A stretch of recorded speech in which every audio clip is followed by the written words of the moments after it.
Melihat perkembangan dunia digital saat ini, terhadap fenomena yang cukup memprihatinkan di kalangan remaja, yakni rendahnya inisiatif terhadap literasi sebagai sarana perubahan.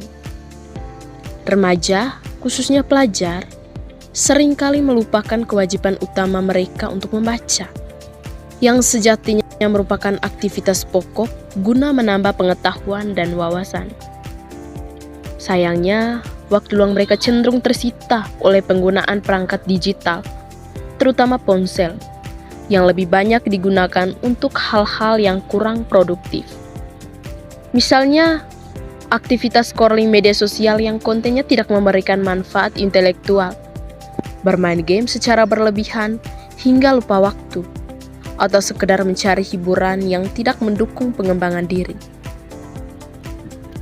Fenomena ini tidak terlepas dari gejala yang disebut brain rot, sebuah istilah yang dinobatkan oleh Oxford sebagai Word of the Year 2024. Istilah ini merujuk pada penurunan kondisi intelektual seseorang akibat terlalu lama men-scroll konten berkualitas rendah di media sosial.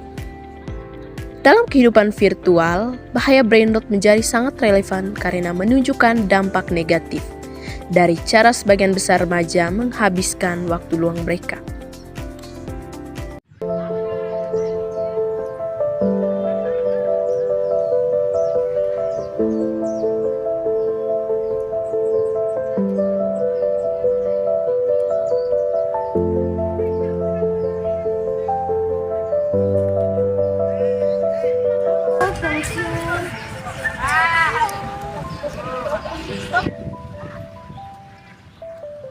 Lagi baca buku apa sih sebenarnya?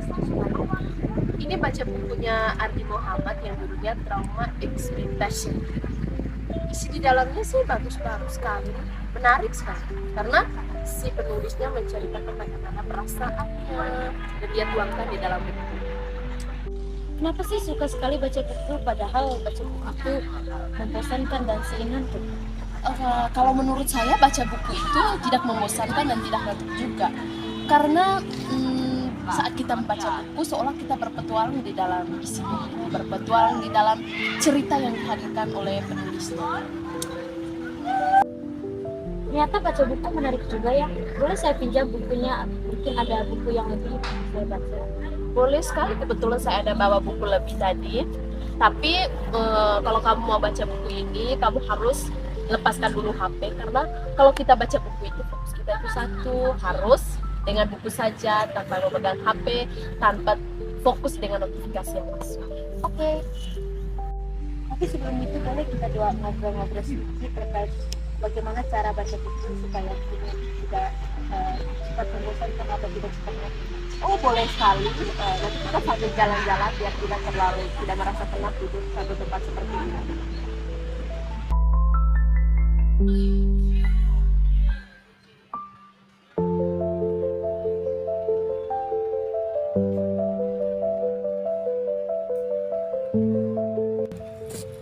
Supaya tidak membosankan saat baca buku itu, kamu harus memilih tempat atau suasana yang pas, maksudnya yang tidak mengganggu konsentrasi kamu.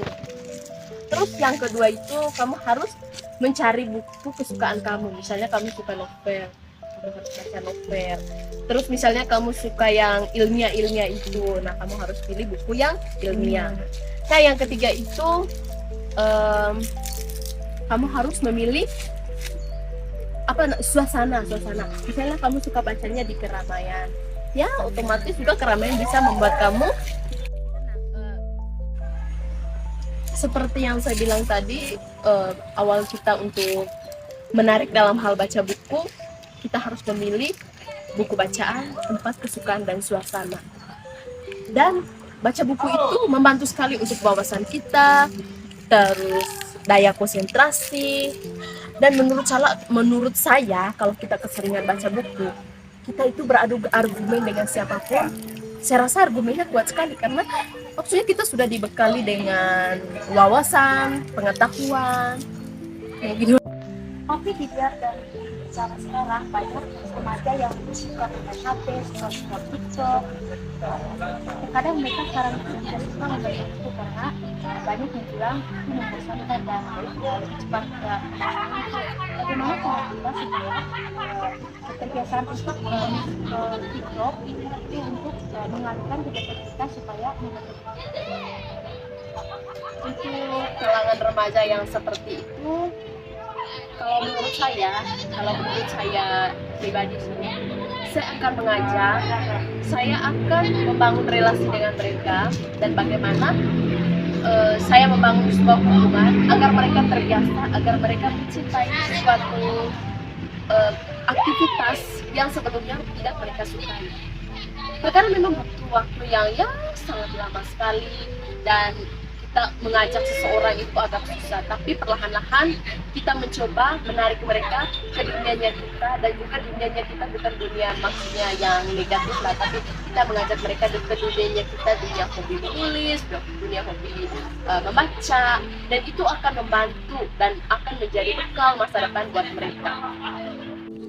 Lingkungan yang mendukung literasi sangat perlu untuk dibangun, seperti perpustakaan kecil di sekolah atau komunitas dapat menjadi ruang nyaman bagi remaja untuk membaca. Di sisi lain, keluarga dapat membiasakan waktu membaca bersama di rumah, sehingga literasi menjadi bagian dari kehidupan sehari-hari. Penghargaan atas prestasi literasi, seperti publikasi karya tulis siswa atau penghargaan pembaca terbaik, juga dapat menjadi motivasi tambahan.